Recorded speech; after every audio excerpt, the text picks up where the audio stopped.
ਕੋਈ ਇਹਨਾਂ ਦੀ ਖੁਸ਼ਾਮਦ ਨਹੀਂ ਕਰਦਾ। ਮੇਰੇ ਨਾਲ ਹਾਜੀ ਸ਼ਫਾਕ ਸਾਹਿਬ ਮੌਜੂਦ ਨੇ। ਤੁਸੀਂ ਚੈੱਕ ਕਰੋ ਕਿ ਇਹਨਾਂ ਨੇ ਆਪ ਉੱਤੇ ਸੋਲਰ ਪਲੇਟਾਂ ਲਾਈਆਂ ਨੇ। ਅਗਰ ਇਹਨਾਂ ਵਾਸਤੇ ਬਿਜਲੀ ਨਾ ਵੀ ਆਵੇ ਤਾਂ ਇਹਨਾਂ ਨੂੰ ਕੋਈ ਮਸਲਾ ਨਹੀਂ। ਲੇਕਿਨ ਮੈਂ ਇੱਕ ਚੀਜ਼ ਨੋਟ ਕਰ ਰਿਹਾ ਕਿ ਮੁਸਲਸਲ ਇਸ ਪਿੰਡ ਵਾਸਤੇ, ਇਹ ਗਰੀਬਾਂ ਵਾਸਤੇ ਇਹ ਆਵਾਜ਼ ਉਠਾ ਰਹੇ ਨੇ ਬਿਜਲੀ ਵਾਸਤੇ, ਲੇਕਿਨ ਸ਼ਾਇਦ ਇਹਨਾਂ ਦੀ ਆਵਾਜ਼ ਜਿਹੜੀ ਸਾਡੇ ਐਸਡੀਓ ਸਾਹਿਬ ਤੱਕ ਨਹੀਂ ਪਹੁੰਚਦੀ। ਮੈਂ ਅੱਜ ਸਾਹਿਬ ਨੂੰ ਮਜ਼ੀਦ ਪੁੱਛਣਾ, ਕਿਉਂਕਿ ਇਹਨਾਂ ਦਾ ਬਿਜਲੀ ਦੇ ਨਾਲ ਕੋਈ ਤਾਲੁਕ ਹੈ, ਬਿਹਤਰ ਚੀਜ਼ਾਂ ਨੂੰ ਜਾਣਦੇ ਨੇ। ਅੱਜ ਸਾਹਿਬ ਸਭ ਤੋਂ ਪਹਿਲੇ ਤਾਂ ਸ਼ੁਕਰੀਆ, ਤੁਸੀਂ ਜਿਹੜਾ ਟਾਈਮ ਦਿੱਤਾ ਹੈ। ਹੁਣ ਤੁਸੀਂ ਇਹ ਦੱਸੋ ਕਿ ਬਿਜਲੀ ਵਾਲੇ ਜਿਹੜੇ ਵਾਪਡਾ ਵਾਲੇ ਨੇ, ਐਸਡੀਓ ਸਾਹਿਬ ਨੇ, ਉਹਨਾਂ ਦਾ ਮੌਕਫ ਕੀ ਹੈ? ਕਿਸ ਵਜ੍ਹਾ ਤੋਂ ਇੰਨੀ ਜ਼ਿਆਦਾ ਲੋਡ ਸ਼ੈਡਿੰਗ ਹੈ? ਹਾਲਾਂਕਿ ਮੁਖਤਲਿਫ ਜਿਹੜੇ ਸਾਈਡਾਂ ਦੇ ਪਿੰਡ ਨੇ ਉੱਥੇ ਇੰਨੀ ਲੋਡ ਸ਼ੈਡਿੰਗ ਨਹੀਂ ਹੈਗੀ। ਬਿਸਮਿल्लाहिर्रहमानिर्रहीम। सब तो अव्वल दिन तरीका जी ये आ इस टाइम सब तो ज़्यादा बत्ती लोड शेडिंग हैगी ते हैगी सैदपुर दे विच।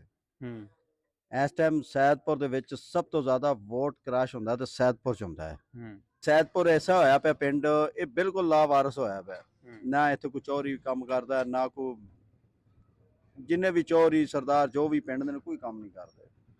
सिर्फ गरीब गुरबे हैगे ने भी सवेरे दिहाड़ी करदे ने बेचारे ते रात नूं थके हारे आते ने।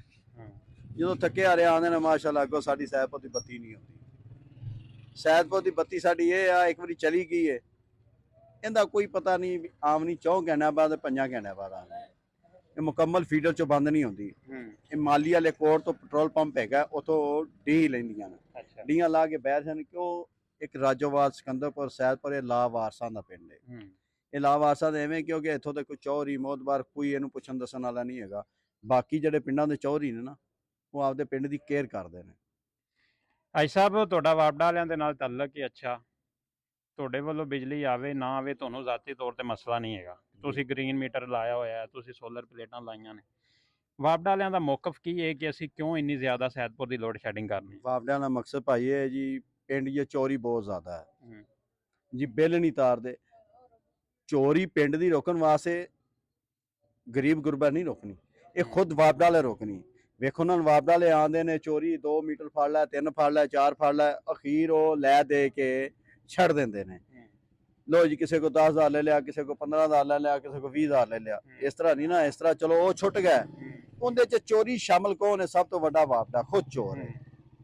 मैं जरा चीफ है ना, वापडा दा चीफ है, मैं उन्हें अगे गुजारिश करना ਮਿਹਰਬਾਨੀ ਲਿਹਾਜ਼ਾ ਆਪਣੇ ਜਿਹੜੀ ਮੁਲਾਜ਼ਮ ਨੇ ਨਾ ਇਹਨਾਂ ਛੱਡੇਗਾ। ਲੇਕਿਨ ਦੇਖੋ ਨਾ ਪਾਸੇ ਮੁਲਕਾਂ ਦੇ ਵਿੱਚ ਇੱਕ ਹਾਲਾਤ ਹੈ, ਤੁਸੀਂ ਜਦੋਂ 100 ਤੋਂ ਥੱਲੇ ਯੂਨਿਟ ਬਾਲੋਗੇ ਤੁਹਾਨੂੰ 50 ਰੁਪਏ ਯੂਨਿਟ ਦੇ ਲੱਗਣ ਦੇ। 100 ਦੇ ਉੱਤੇ ਜਾਓ ਤੇ ਤੁਹਾਨੂੰ 25 ਰੁਪਏ ਲੱਗਣ ਦੇ। 200 ਦੇ ਉੱਤੇ ਜਾਓ ਤਾਂ ਤੁਹਾਨੂੰ 30 ਰੁਪਏ ਲੱਗਣ ਦੇ। 30 ਤੋਂ 300 ਦੇ ਉੱਤੇ ਜਾਓ ਤੁਹਾਨੂੰ ਲੱਗੇ ਤਾਂ 10 ਰੁਪਏ ਯੂਨਿਟ। ਲੇਕਿਨ ਸਾਡੇ ਮੁਲਕ ਦੇ ਵਿੱਚ ਕਾਨੂੰਨ ਹੀ ਇੱਕ ਹੋਰ ਹੈ, ਜਿਵੇਂ ਤੁਸੀਂ ਥੱਲੇ ਲਿਮਟ 'ਚ ਰੱਖੋ ਤੇ ਉਸ ਤਰ੍ਹਾਂ ਯੂਨਿਟ ਤੁਹਾਨੂੰ ਮਹਿੰਗਾ ਪੈਦਾ। ਜਦੋਂ ਤੁਸੀਂ ਲਿਮਟ 'ਚ ਉੱਤੇ ਜਾਓ ਤੇ 200 ਦੇ ਉੱਤੇ ਉਹ ਤੁਹਾਨੂੰ ਲਿਮਟ ਪੈ ਜਾਂਦੀ 50-60 ਰੁਪਏ ਯੂਨਿਟ ਨੂੰ। ਜਿਹੜੇ ਵਾਪਡਾ ਵਾਲੇ ਜਦੋਂ ਰੀਡਿੰਗ ਕਰਦੇ ਨੇ, ਵਾਪਡਾ ਵਾਲੇ ਜਦੋਂ ਰੀਡਿੰਗ ਕਰਦੇ ਨੇ ਨਾ 199 ਯੂਨਿਟ ਹੁੰਦੇ ਨੇ, 198 ਹੁੰਦੇ ਨੇ, 195 ਹੁੰਦੇ ਨੇ, ਉਹਨੇ 200 ਯੂਨਿਟ ਪਾਉਣਾ। ਲਿਹਾਜ਼ਾ ਇਹ ਕੰਟਰੋਲ ਕੀਤਾ ਜਾਣਾ ਚਾਹੀਦਾ। ਗਰੀਬ ਆਮ ਕਿੱਧਰ ਜਾਵੇ? ਮਹਿੰਗਾਈ ਇੰਨੀ, ਹਰ ਕੰਮ ਇੰਨਾ, ਬੱਤੀ ਕਮਾਲ ਹੋ ਗਈ। चोरी होवन दे बन्ना बत्ती जान दे बिला वजह तो तुसी हिसाब ला लो, हर घर नूं 10,000 20,000 15,000 50,000 बिल आ रहा है बगैर बत्ती तो। ते गरीब आम दा की हाल होना है? अगर बिजली चोरी हो रही है इहदे च गरीब आम दा की कसूर है ते वापडा वालियां दा कसूर है? सिस्टम इन्ना कमजोर हो गया है कि वो बिजली चोरी रोक नहीं सकता। इवें ही है ना, सिस्टम एक डाउन है ना। जो वापडा वाले सारे डाउन ने, वापडा वाले खुद डाउन है। हालांकि मेरे सारे दोस्त ने डाउन ने। असी लिहाजा सोलर प्लेटां लाइया ने। क्यों लाइया ने?